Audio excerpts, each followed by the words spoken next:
Hi friends, welcome back to my channel. అవని అయితే బయట మొక్కలకి నీళ్లు పోస్తూ ఉంటుంది. ఇక అప్పుడే అక్కడికి పల్లవి అయితే వెళ్తుంది. నీ తెలివితేటల్ని మెచ్చుకోకుండా ఉండలేకపోతున్నాను. శభాష్ అవని. రాజులు చక్రవర్తులు తమ బలాన్ని చూపించుకోవడం కోసం యుద్ధాలు చేసేవాళ్ళు. వాళ్ళు సాధించిన విజయాల వెనుక నైవంచనలు, రక్తపాతాలు, శవాల గుట్టలు అన్నీ ఉండేవి. కానీ ఆయుధం పట్టకుండానే, యుద్ధం చేయకుండానే నువ్వు అనుకున్నది సాధించావు. చూసావా శభాష్ అంటూ ఇక పల్లవి వెటకారంగా మాట్లాడుతూ ఉంటుంది. ఇక అవనితోటి నీతి, ధర్మం, న్యాయం మన వైపు ఉన్నప్పుడు యుద్ధంలో గెలవడానికి ఆయుధాలు అవసరం లేదు పల్లవి అని చెప్పి ఇక అవని అనడంతో, నువ్వు అనుకున్నది జరిగింది కాబట్టి ఇలాంటి ఉపన్యాసాలు ఎన్నైనా చెప్తావు. ఇలాంటి పనికి మాలిన స్టేట్మెంట్లు వినాల్సిన అవసరం నాకు లేదు అని అంటూ ఉంటుంది. ఇక పల్లవి అయితే అవసరం లేదన్నప్పుడు నా దగ్గరికి రావడం దేనికి అని ఇక అవని అయితే కోపంగా పల్లవితో అనడంతో, ఏదో సాధించేసావని విర్రవీగిపోతున్నావు కదూ. నువ్వు గెలవడం కోసం నన్ను ఇంట్లో వాళ్ళందరి ముందు, నా భర్తని ముందు దోషించేశావు కదూ. నువ్వు గెలవడం కోసం అప్పుడు నా డాడ్ని జైలుకు పంపించావు. ఇప్పుడు మా డాడ్ని నీ డాడ్గా అందరి ముందు నిరూపించుకున్నావు కదా. మా డాడ్ మీ మమ్మీ కాళ్ళు పట్టుకునేలా చేశావు కదా అని చెప్పి ఇక పల్లవి అయితే అవని ముందు మాట్లాడుతూ ఉంటుంది. న్యాయ పోరాటం చేయాలి అనుకున్నప్పుడు అలాంటివి చెయ్యక తప్పదు కాబట్టి చేశానని ఇక అవని అయితే అనడంతో, ఈ ఉపన్యాసాలే తగ్గించుకుంటే మంచిది. నువ్వు గొప్పదానివి, త్యాగశీలివి అనిపించుకోవడానికి బిజినెస్లో వచ్చే ప్రాఫిట్ని నీ భర్త అన్నదమ్ములకి సమానంగా పంచిస్తానని చెప్పి త్యాగమూర్తివి అనిపించుకున్నావు కదా. అది సంతోషమే. కానీ నీకు మీ అమ్మకి న్యాయం జరగడం కోసం నాకు మా అమ్మకి అన్యాయం చేశావు. మరి దాన్నేమంటారు? అది నీకు అన్యాయంగా కనిపించడం లేదా? ఎన్ని రోజులు మీ అమ్మ భర్త లేకుండానే బతికింది. ఇప్పుడు మా డాడ్ చేత నిజం చెప్పించి మీ అమ్మ కొత్తగా సాధించింది ఏం లేదు, అవునా కాదా అని చెప్పి ఇక పల్లవి అయితే అవనితో ఆర్గ్యుమెంట్కి అయితే దిగుతూ ఉంటుంది. మా డాడ్ మీ అమ్మ కలిసి ఉండేదే లేదు, అవునా అని చెప్పి ఇక పల్లవి అయితే అవనిని నిలదీస్తూ ఉంటుంది. కలిసి ఉండడం కోసం మీ డాడ్ చేత మా అమ్మ నాన్నలు కలిసి ఉండడం కోసం మా నాన్న చేత నిజం చెప్పించాలనుకోలేదు, అవునా. మా గౌరవాన్ని, ఆత్మాభిమానాన్ని కాపాడుకోవాలని నేను మా చేత నిజం చెప్పించాలనుకున్న నిజాన్ని మా నాన్నే మనసు మార్చుకొని తనంతట తానే అందరి ముందు తను చేసిన తప్పుని ఒప్పుకున్నాడు. అది తెలుసుకుంటే మంచిది నీకు అని చెప్పి ఇక అవని అయితే చెప్తూ ఉంటుంది. ఏం తెలుసుకోవాలి? మీ అమ్మ గౌరవం కోసం మా అమ్మ గుండె పగిలేలా చేశావు. ఒకవేళ మా అమ్మ చనిపోయి ఉంటే నువ్వు ఏ నిజమైతే మా డాడ్ చేత ఒప్పించాలనుకున్నావో ఆ నిజమే మా అమ్మ జీవితాన్ని నాశనం అయ్యేలా చేసింది. మీ గౌరవాన్ని కాపాడుకోవడం కోసం మా గౌరవాన్ని, మా ఇంటి పరువుని మంటగలిసిపోయేలాగా చేశావు కదా. మీ అమ్మ మొండిది కాబట్టి తన భర్త ఎవరో సమాజానికి చెప్పకపోయినా 4 కన్నీళ్లు కారుస్తూ ధైర్యంగా తిరగగలిగింది. కానీ మా అమ్మ అలాంటి మొండిది కాదు కదా, ధైర్యవంతురాలు అసలే కాదు కదా.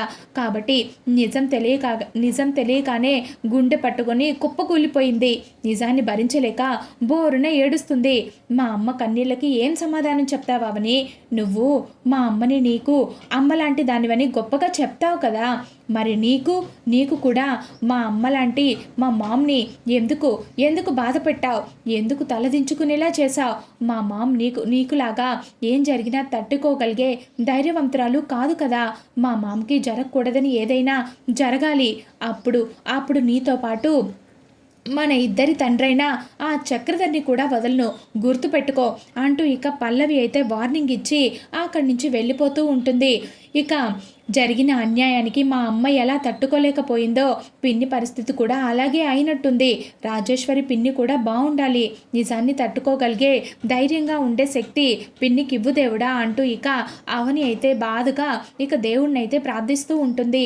ఇక ఇది ఇలా ఉండగా మరొక వైపు చక్రధర్ తన జైలు నుండి విడిపించిన తన ఫ్రెండ్ అయితే కలుస్తాడు. చక్రధర్, ఏంట్రా నాతో ఏదో మాట్లాడాలని అర్జెంటుగా ఇక్కడికి రమ్మని తీసుకొచ్చావు, ఏంట్రా ఇక్కడికి వచ్చిన తర్వాత సైలెంట్గా ఉన్నావేంట్రా అని అడుగుతూ ఉంటాడు. ఇక తన ఫ్రెండ్ అయితే, ఏం లేదురా, జీవితంలో ఇప్పటి వరకు చేయకూడని తప్పులెన్నో ఘోరాలెన్నో చేశాను. నా వల్ల ఎంతమంది బాధపడ్డారో, ఎన్ని కష్టాలు పడ్డారో, ఎన్ని బంధాలు తెగిపోయాయో, ఎన్ని జీవితాలు పాడైపోయాయో నాకు ఇప్పుడు అర్థమవుతుంది. అందుకే నేను చేసిన తప్పులన్నీ ఒప్పుకుంటే తప్ప నేను మనశ్శాంతిగా ఉండలేకపోతున్నాను. నేను స్థిమితంగా ఉండాలనిపించట్లేదురా అని చెప్పి ఇక అంటూ ఉంటాడు. ఇక చక్రధర అయితే, నీ నిర్ణయం మంచిదేరా, కాకపోతే ఒకరికి చెడు చేయాలనుకున్నప్పటికీ కన్నా అందరికీ మంచి చేయాలనుకున్నప్పుడే నీకు కష్టాలు ఎదురవుతాయిరా. ఆ ఒక్క విషయం గుర్తుపెట్టుకో. చేసిన తప్పుని ఒప్పుకున్నప్పుడు ఈ విషయం చాలా మందికి తెలుస్తుంది. అప్పుడే ఎదురు దెబ్బలు తగులుతాయి. వాటన్నిటికీ నువ్వు సిద్ధపడాలి. ఆ విషయం నీకు అర్థమవుతుందా అని చెప్పి ఇక వాళ్ళ ఫ్రెండ్ అయితే చక్రధర్తో అంటూ ఉంటాడు. ఆ విషయం నాకు కూడా అర్థమవుతుందిరా. అన్నీ ఆలోచించిన తర్వాతనే నేను ఈ నిర్ణయం తీసుకున్నాను అని చెప్పి ఇక చక్రదైతే అనడంతో, ఇక వెనకడుగు వేయాలనుకోవడం లేదురా అని ఇక అనడంతో, నీలో ఇంత మార్పు వస్తుందని నేను కల్లో కూడా ఊహించలేదురా. అసలు నిన్ను చూస్తుంటే నువ్వు నా ఫ్రెండ్ అని చెప్పుకోవడానికి నాకు ఎంత గర్వంగా ఉందో అంటూ ఇక తనైతే ఆశ్చర్యపోతూ, నేను మీనాక్షిని ప్రాణాలు తీయాలనుకుంటే నా శత్రువుగా భావించిన అవని నన్ను కాపాడి నా ప్రాణాలు నిలబెట్టిందిరా. నా కూతురు పగ కన్నా ప్రాణం విలువైనది, ద్రోహం కన్నా స్నేహం గొప్పది, స్వార్థం కన్నా బంధం అవసరమని ఆ క్షణం నాకు అర్థమైంది. నన్ను ద్వేషించే అవని నన్ను కాపాడిందంటే మానవత్వం గొప్పదనం ఏంటన్నది నాకు బాగా తెలిసొచ్చింది. ప్రతీకారం కన్నా ప్రేమ బలమైందని నాకు బుద్ధొచ్చింది. అందుకే నేను ఎవరో, నా వాళ్ళు ఎవరో, నేను చేస్తున్న తప్పులేంటో అన్నీ కూడా నాకు తెలిసొచ్చాయి అంటూ ఇక చక్రధర్ అయితే చాలా ఎమోషనల్ అయిపోతూ ఉంటాడు. ఒక తండ్రిగా ప్రేమతో పెంచాల్సిన నా కూతుర్ని కూడా నా పగని పంచుకునేలాగా మనిషిగా పెంచి తన చేత ఎన్నో తప్పులు దారుణాలు చేయించాను. అది తలుచుకుంటేనే నేను అసలు ఒక తండ్రినేనా, అసలు నేను ఒక మనిషేనా అనిపిస్తుందిరా. నా బాధని ఎవరికి చెప్పుకోవాలో తెలియక నీకు చెప్తున్నాను. కాస్త మనశ్శాంతిగా ఉంది అని చెప్పి ఇక చక్రధర్ అయితే అంటూ ఉంటాడు. ఇక చక్రధర్ బాధపడుతూ ఉంటే, ఒరేయ్ బాధపడుకురా, మంచి మార్పు ఎక్కడైనా ఎవరిలో వచ్చినా అది ఖచ్చితంగా మనం స్వాగతించాల్సిందేరా. అలాంటి మార్పు నీలో వచ్చినందుకు నాకు ఎంత ఆనందంగా ఉందో తెలుసా. ఒకటి గుర్తుపెట్టుకోరా, ఒక అబద్ధాన్ని ప్రపంచమంతా నమ్మినా కూడా అది ఖచ్చితంగా అబద్ధమే అవుతుంది. ఒక నిజాన్ని ప్రపంచమంతా ఒప్పుకోకపోయినా అది నిజమే అవుతుంది. నిజానికి ఉన్న బలం అలాంటిదిరా. 10 మందితో పోరాడే ధైర్యవంతుడు కాదురా, చేసిన తప్పుని ఒప్పుకున్నప్పుడేరా వాడు అసలైన ధైర్యవంతుడు. All the best, go ahead అని చెప్పి ఇక వాళ్ళ ఫ్రెండ్ అయితే చక్రధర్ భుజం తట్టి పంపిస్తూ ఉంటాడు. ఇక చక్రధర్ అయితే ఆనందంగా నవ్వుతూ ఉంటాడు. ఇక మరొక వైపు చక్రధర్ ఇంటికి వచ్చి అందరికీ నిజం చెప్పేస్తున్నట్లు ఇక పల్లవి అయితే కలగంటూ ఉంటుంది. ఇక అప్పుడే అక్కడికి కమల్ వచ్చి పల్లవినైతే నిద్రలేపుతూ ఉంటాడు.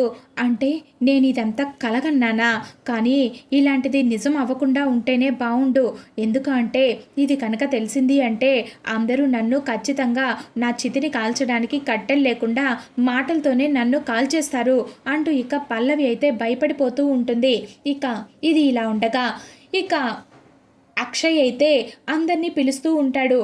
అమ్మా, కమల్, శ్రీకర్, శ్రేయ అందరూ ఒకసారి ఇలా రండి అని చెప్పి ఇక పిలుస్తూ ఉంటాడు. నేను తమ్ముళ్ళు చేస్తున్న బిజినెస్, మా వర్క్ ఎలా నడుస్తుందో చెప్తే మీరు కూడా సంతోషిస్తారు కదా, అందుకే పిలుస్తున్నాను అని ఇక చెప్తూ ఉంటాడు. అది చెప్పడానికే పిలిచానని ఇక అక్షయ్ అయితే అందరితో హడావిడి చేస్తూ ఉంటాడు. ఇంతలో అక్కడికి చక్రధర్ అయితే వస్తాడు. రేయ్ ఎందుకు వచ్చావు, మళ్ళీ ఏ మొహం పెట్టుకుని వచ్చావు అని చెప్పి ఇక అక్షయ్ అడిగితే, మీ అందరితో ఒక నిజం చెప్పడానికి వచ్చాను. చక్రధర్ అన్నట్లే ఇక పల్లవి రాజేంద్రని తోసేసిందని ఇక చక్రధర్ అయితే చెప్పడంతో ఇక కమల్ అయితే పల్లవిని పట్టుకొని ఇక పెడ వాయిస్తూ ఉంటుంది. నన్ను కొట్టొద్దు బాబా అంటూ ఇక పల్లవి అయితే నిద్రలో కలవరిస్తూ ఉంటుంది. నేను కొట్టకుండానే కొట్టొద్దు అంటావేంటి అని ఇక పల్లవి ముఖాన నీళ్లు చల్లి మళ్ళీ లేపుతాడు. ఏయ్ ఏమైంది నీకు, ఎందుకలా పిచ్చిదానిలా అరుస్తున్నావు అని ఇక అడుగుతూ ఉంటే, ఏం లేదు ఏదో పీడకల అని చెప్పి ఇక కవర్ చేస్తూ ఉంటుంది పల్లవి అయితే. ఇక అన్నదమ్ములు ముగ్గురు కలిసి బిజినెస్ పని మీద బయటికి వెళ్ళడానికి రెడీ అవుతూ ఉంటారు.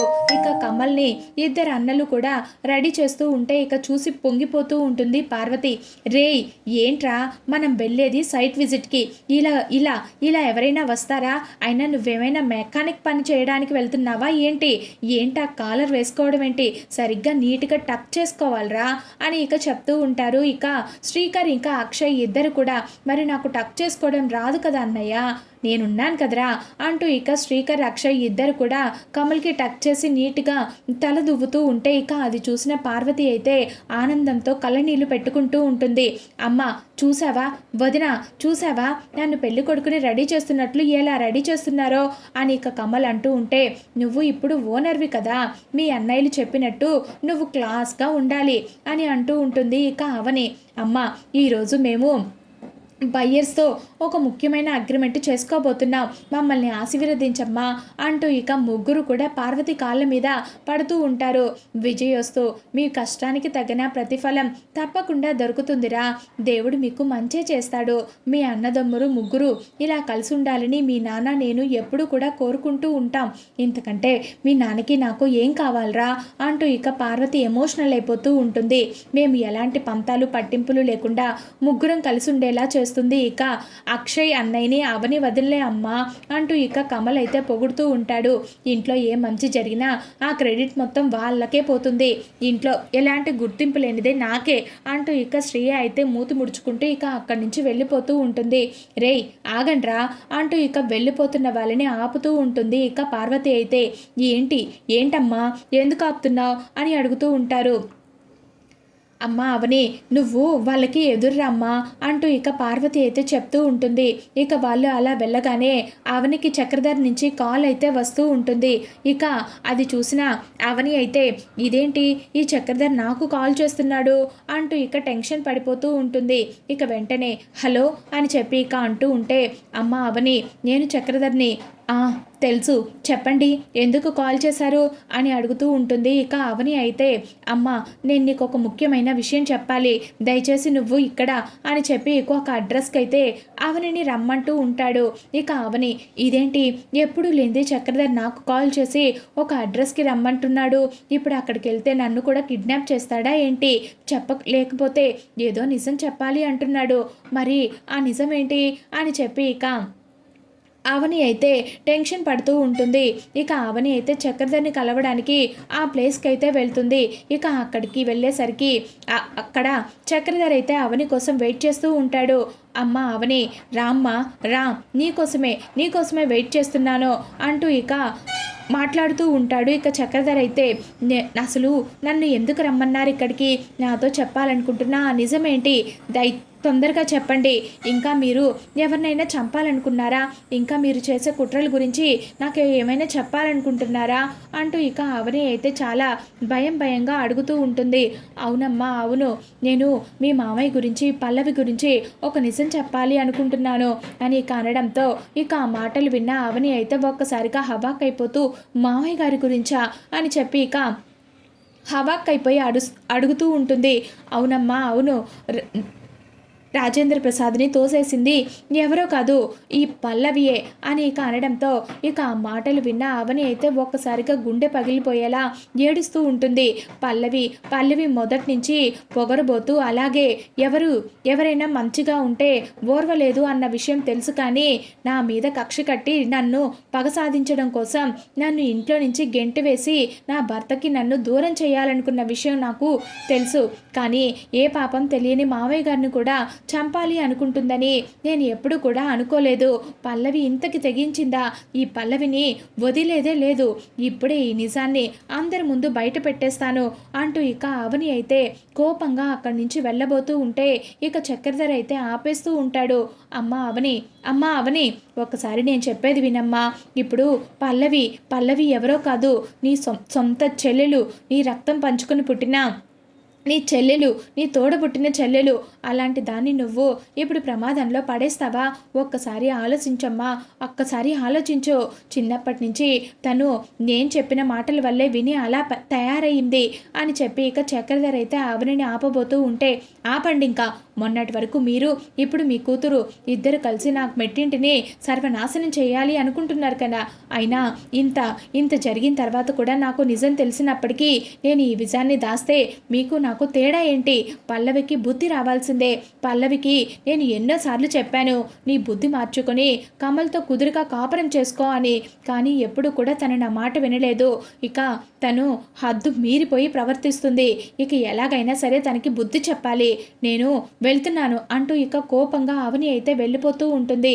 ఇక ఆ విషయాన్ని వెంటనే ఇప్పుడేంటి అవని పల్లవిని క్షమిస్తుంది అనుకుంటే ఇప్పుడు తన గురించి అందరి ముందు నిజం చెప్పేస్తానని కోపంగా వెళ్తుంది అని చెప్పి ఇక చక్రధర్ అయితే కంగారు పడిపోతూ పల్లవికి అయితే కాల్ చేస్తాడు. ఇక పల్లవి అయితే చెప్పు డాడ్ అంటూ ఇక ఫోన్ అయితే లిఫ్ట్ చేస్తూ ఉంటుంది. అమ్మ పల్లవి, నీ గురించి అన్ని నిజాలు నేను అవనికి చెప్పేశానమ్మా. మీ మామయ్య గారిని చంపపోయింది నువ్వే అని కూడా చెప్పాను. ఆ విషయం విన్న అవని చాలా కోపంగా ఇంటికైతే బయలుదేరింది అని చెప్పి ఇక చెప్పడంతో ఇక ఆ మాటలు విన్న పల్లవి అయితే ఒక్కసారిగా గుండె పగిలిపోయేలాగా అలాగే చూస్తూ ఉంటుంది. ఇదేంటి డాడ్ అన్నంత పని చేశాడు, అయినా డాడ్ నా గురించి తనకి ఎందుకు చెప్పావు అని చెప్పి ఇక కోపడుతూ ఉంటుంది. నిజాన్ని ఒప్పుకుంటే మనసు చాలా హాయిగా ఉంటుందమ్మా. ఇన్ని రోజులకి నేను మారాను, ఇప్పటికైనా నువ్వు కూడా మారు అని చెప్పి ఇక చెప్తూ ఉంటే నీతి సూత్రాలు నా దగ్గర చెప్పకు డాడ్. చేయాల్సిన పాపాలన్నీ చేసి ఇప్పుడు మధ్యలో నన్ను ఒంటరిదాన్ని చేసి పైగా నువ్వు మంచివాడివి అయిపోయావన్నట్లు అందరి ముందు నన్ను దోషినిగా చేశావు కదా. ఈ విషయం కనుక నీ అల్లుడికి తెలిసిందంటే నన్ను ఇక్కడే నించున్న చోటే పాతేస్తాడు. అయినా ఇప్పుడు నన్ను నరకంలోకి తోసేసావు కదా. ఉంటాను. చిచ్చి, నీతో మాట్లాడాలి అంటే నాకు అసహ్యం వేస్తుంది అంటూ ఇక ఫోన్ అయితే పెట్టేస్తూ ఉంటుంది. ఇక పల్లవి అయితే అమ్మో అవనికి నిజం తెలిసిపోయిందంట. ఇప్పుడు ఇంటికొచ్చి ఏం చేస్తుందో ఏంటో. నా తిక్క మొగుడు ఇంట్లోనే ఉన్నాడు. ఇప్పుడు వీడికి కనుక తెలిసింది అంటే ఖచ్చితంగా నన్ను ఊరేసి చంపేస్తాడు. ఎలాగా ఇప్పుడు ఈ సిచ్యువేషన్ నుంచి నేను ఎలా బయటపడాలి అంటూ ఇక పల్లవి అయితే తెగ కంగారు పడిపోతూ టెన్షన్ పడిపోతూ ఉంటుంది. ఇక అప్పుడే లోపలికి వచ్చిన అవని అయితే పల్లవి అంటూ ఇక గట్టిగా పిలుస్తూ ఉంటుంది. ఇక పల్లవి మాటలు విన్న అవని అయితే ఒక్కసారిగా అవని మాటలు విన్న పల్లవి అయితే ఒక్కసారిగా భయపడిపోతూ హాల్లోకైతే వస్తుంది. ఇక హాల్లో అక్కడే కూర్చొని పేపర్స్ చూసుకుంటూ ఉంటాడు కమల్ అయితే. ఇక వీళ్ళిద్దరిని గమనించి ఇదేంటి వదిన పల్లవి వైపు ఇంత కోపంగా చూస్తుంది, ఇది నిజం తెలిసింది కదా, ఇప్పుడు ఏం చేస్తుందో ఏంటో అంటూ ఇక పల్లవి కూడా టెన్షన్ పడిపోతూ ఇక హాల్లోకి అయితే వెళ్తూ ఉంటుంది. ఇక పల్లవి వైపు అవని అయితే చాలా కోపంగా చూస్తూ ఉంటుంది. ఇది ఫ్రెండ్స్ ఈరోజు ఎపిసోడ్. నచ్చితే ఖచ్చితంగా లైక్ చేసి సబ్స్క్రైబ్ చేసుకోవడం మాత్రం మర్చిపోవద్దు. అలాగే మీకు ఎలా అనిపించిందో కామెంట్ కూడా చేయండి.